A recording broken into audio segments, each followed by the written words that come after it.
واختلاط المشاعر واختلاف الطقوس واحتدام المواقف في صدور الرجال.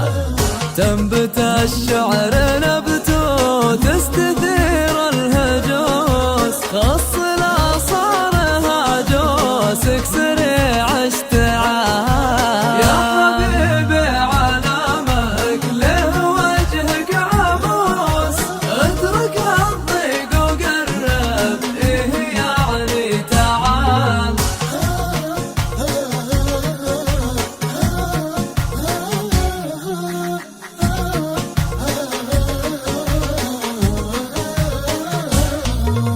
ايه يعني تفضل حضرتك للجلوس، ايه اجلس بجنبي يا حميد الخصال. الزعل في عيونك